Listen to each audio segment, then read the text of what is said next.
Fairy Tail made a lot of questionable choices, and the fan service is behind most of it. Though Zeref knocking up a 13-year-old is up there.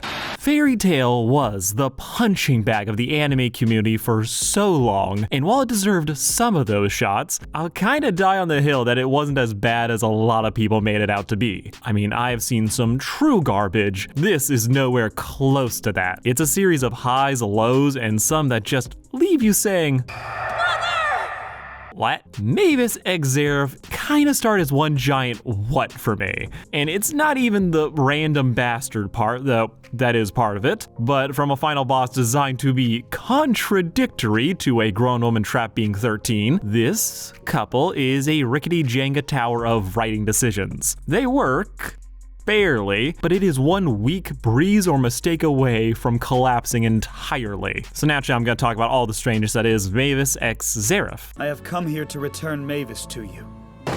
Jesus Christ. For those unfamiliar, Fairy Tail was an anime about wizards. If that's giving you nothing, then just replace wizards with ninjas, and whatever you're imagining probably makes more sense than the actual power system and world we got. Unique, this show was not, and rules are meant to be broken, but Fairy Tail feels like it was designed to just give power scalers a stroke. Friendship here is literally magic, so my advice is just to roll with it and you'll mostly have a pretty decent time. If shonen anime as a genre could be distilled into its purest form and we were ignoring Dragon Ball Z, we would call it Black Clover. Yet Fairy Tail also came pretty close, combining tried and true tropes with a Celtic-inspired soundtrack that just, amazing. Though over time, I feel like the series did start to stutter and stop, as there's only so many times a character can suddenly get stronger to save the day, or the main character to eat something he's not supposed to for a quick pick-me-up. But to be kind to author Hiro Mashima for this particular transgression, I think it's genuinely a superhuman talent to survive the week release schedule of shonen manga. It's an even crazier feat to take a series that was initially planned for 10 volumes, only for it to balloon to 63.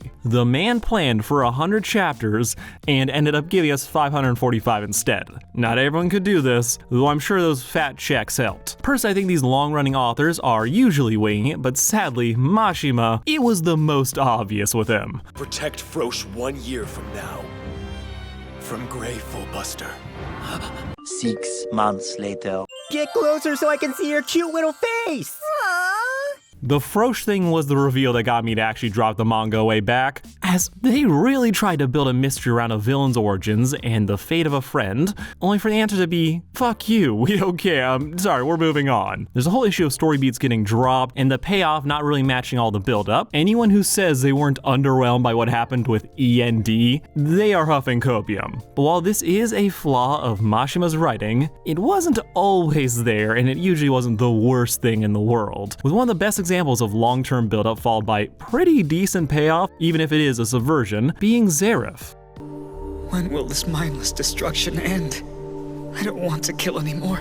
The supposed Voldemort of the series, who turned out to be a misunderstood soft boy, who is also a monster. Now, Zeref spent most of early Fairy Tail only popping up on the worst people's lips. If the authority figures in this show were a cartoon dad, they'd be Timmy's, and Zeref was their Dinkelberg, as they would blame him for everything. Built up to be the most evil man to walk the earth, the only way polite society could sleep at night was the idea that the Black Mage was dead. Everyone cursed his name, and if they didn't, their support only strengthened those allegations, as every other villain early on in the show was either created by him, committed crimes against humanity to revive him, or were using his old merch to kill people. The magic government may suck, but with a resume like this, you'd be forgiven for buying into the slander. But after the deaths of, lowballing it, tens of thousands of people, though that could be in the hundreds of thousands to millions, we don't really know, but we do come to discover that Zeref is actually just pretty chill and one massive X-Men reference.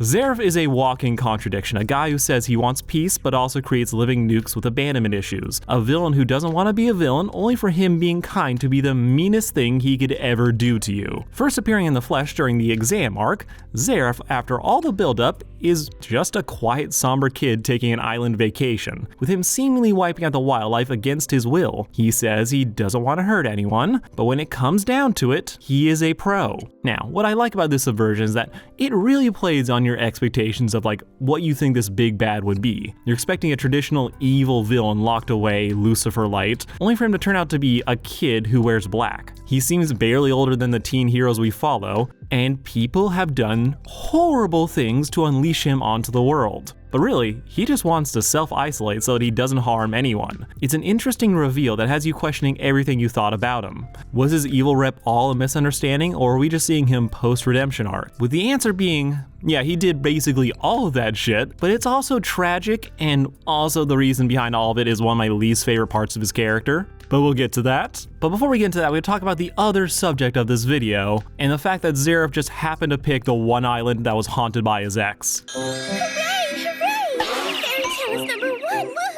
This blonde case of false advertisement is Mavis Vermillion, the founder of Fairy Tale, its first master and the main case where the author stops passing the smell test, though she's not the only one. Mavis was a child prodigy with the actual worst luck in the series. Born an indentured servant on account of her parents having the nerve of dying, her life took a turn for the traumatic when the Lone Star Guild got raided by a rival group, leaving her the sole survivor, and frankly, she was better off, minus the part where she was so broken by the experience that she spent the next 7 years hallucinating herself a best friend. There is magic involved, but basically that's what happened. Things were dull on the island despite the voices in her head, then some treasure hunters stumbled upon them, with Mavis managing to out-hustle the group and force them to take her on a quest off the island. Things happened, baddies were being, then someone who wasn't an NPC showed up to force the child genius and the adults to flee. Once in the woods, Mavis finally meets the hubby, with the immortal teenager taking a small act of kindness. She let him pet animals, usually he kills them, and he decides to pay Mavis back by teaching her magic, and then doing the most irresponsible thing he could have done, which frankly is on brand for him, as he teaches her the spell equivalent of a nuke.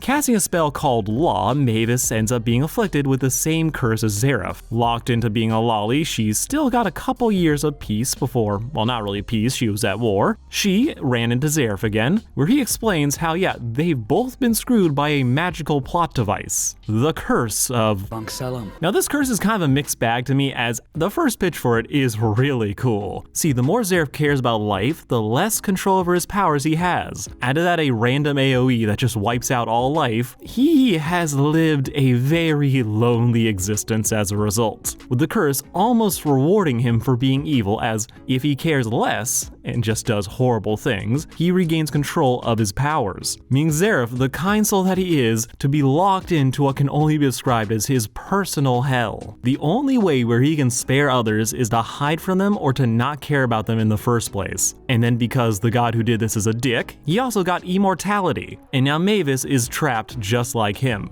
The curse is the missing piece of the puzzle for why Zeref has this bad rap for using dark magic and creating monsters. Because, again, most of the bad things we hear about him and all that he created, that is true. But rather than creating demons out of malice, he really created those things just so that they could try and get rid of him. All that horrible magic was for personal use, yet none of it ever worked. And honestly, if that were all the curse was, I could kind of rep Zeref as my favorite fairy tale villain, but unfortunately there's kind of a part 2 to what the curse does. Are all his thoughts contradictions too?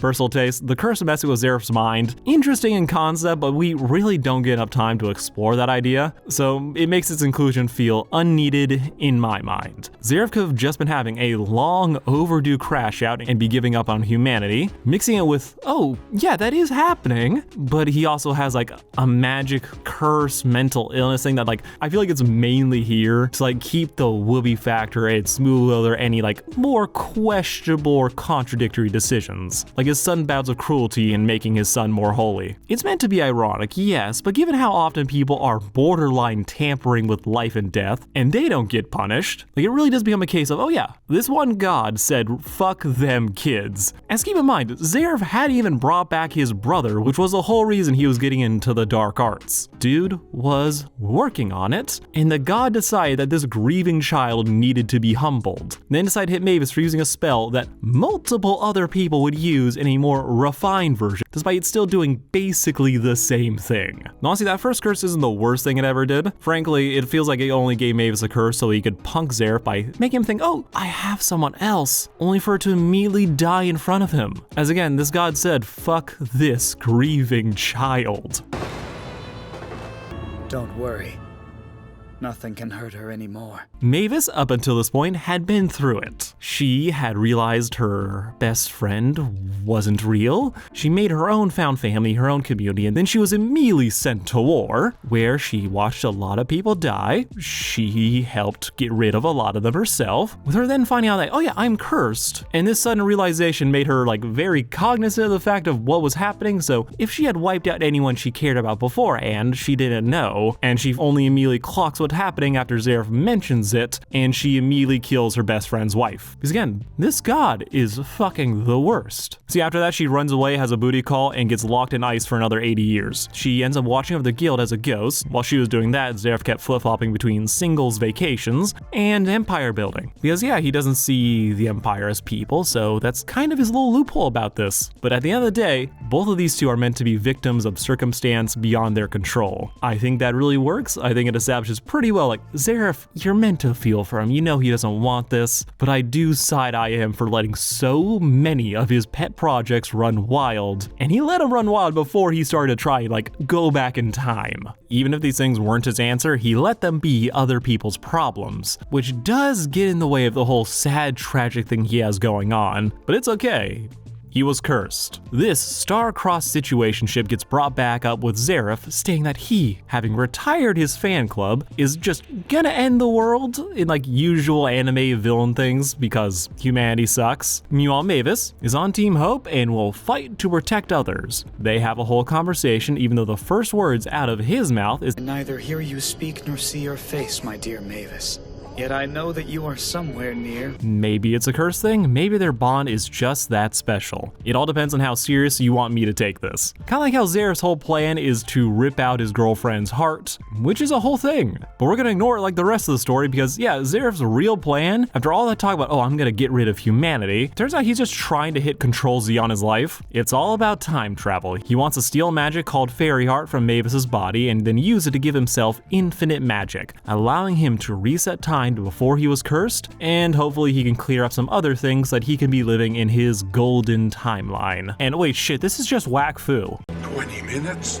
All that whack foo and I go back 20 minutes? I really gotta talk about that show one day. But Zeref, he is just trying to undo all of his mistakes, all the unintended consequences of his actions, give his family a normal life, but doing this won't create a new timeline, it just erases the current one. This is what actually creates stakes, where otherwise this would just be a problem solving itself. To achieve this goal, Zeref declares war on Fairy Tail using his latest pet project that, yeah, he made his own empire, he is their Palpatine, and they invade. A lot happens, Jason Statham is there, and Mavis, it turns out, isn't dead, but in stasis, with her being broken free only to then fall into the hands of, well, the emo boy, who then lets another random parent make an appearance to rip the heart out of her body. But since we're on the topic of random things, did I mention Mavis and Zeref have an 80-year-old son?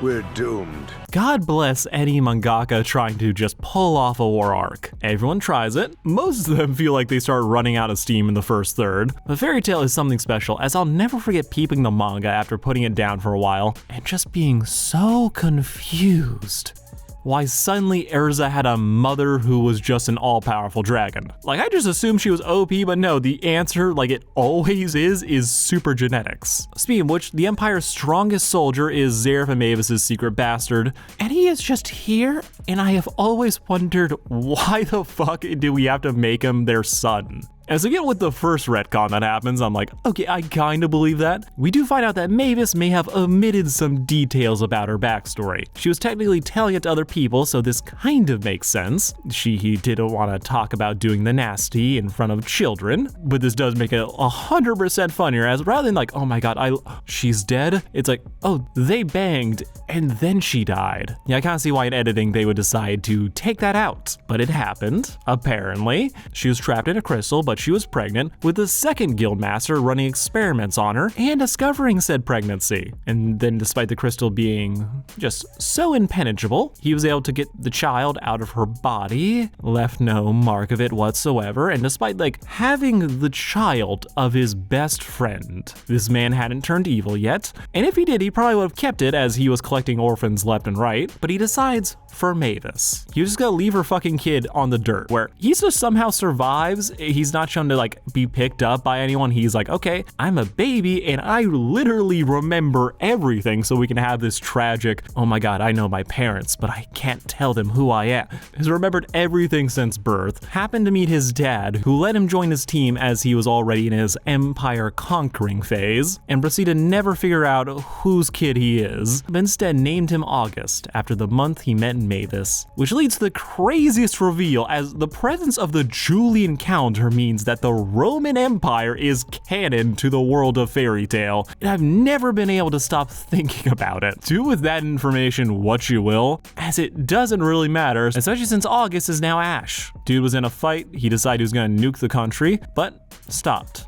As he saw his mom, August, having spent his entire life denying himself parental love, chose finally calling out to his parent versus doing his duty. Fairy Tail is all about those connections, the bonds you forge, that good found family, so a villain who is deprived of them and lacking parental love does kind of fit the theme, especially when he's fighting another deadbeat dad and a daughter who is scared to admit that they were family. It's a lot, it makes sense, but so like, did he really need to be their kid, or do we just need a reason for why he was so fucking powerful? It is what it is. Though I still can't believe they had to also take a moment in the series to say, oh yeah, Mavis being 13 and banging Zeref, like, oh, that's kosher. Her appearance was frozen, but she's an adult woman.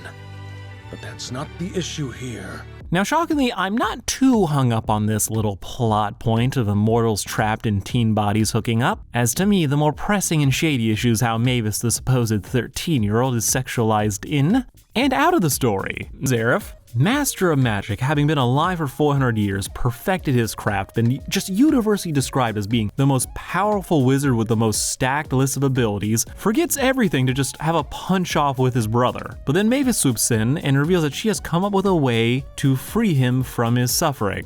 And he doesn't care. Your magic power is all mine. Sucking her dry of her magic, he's now invincible, but then he still loses because, and I quote, "Have you tried hitting them harder?" Huh. It worked. And now having been incapacitated, Mavis unveils her grand plan to save Zeref and to stop him from doing— sorry, I have to use this clip.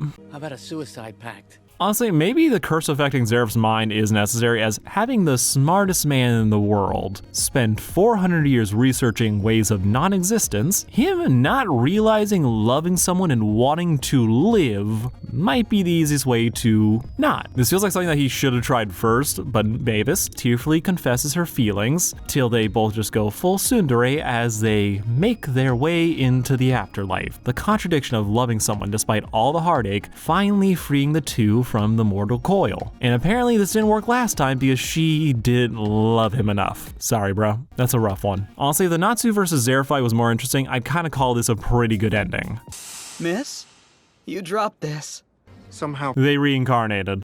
Mavis x Zeref is brief, but it is interesting to me. It's kind of this test case of having a pretty good endpoint that fits the greater themes of your story. There's a tragedy here that gets you invested, but it's all sandwiched between a coherent but kind of slapped together main story. Fairy Tail doesn't have the worst retcons I've ever seen. I read comics, but recently I found that Mavis was originally going to be a guy, but then that was changed at the last minute, and I'm kind of not surprised, as it means we are either gonna get Old Man Yowie, or Mavis and her relationship with Zeref was a mid-story decision. And that's kind of okay. Sometimes when you start a story, you don't have everything planned out. Zeref had a built-in hack, so any possible contradiction in his character and the writing could be accounted for. Don't worry about how Mavis never had any of the mind-altering parts of the curse. By the end though, if Fairy Tail is all about the connections you forge, having Zeref spend centuries alone, denying himself that love only for a chance encounter to spiral into being his soulmate, then for what it's going for, I think it works. The rip to the one demon who thought he was Zeref's son. Man didn't need to do him like that, though he did out who and who wasn't a virgin, so maybe he did have it coming.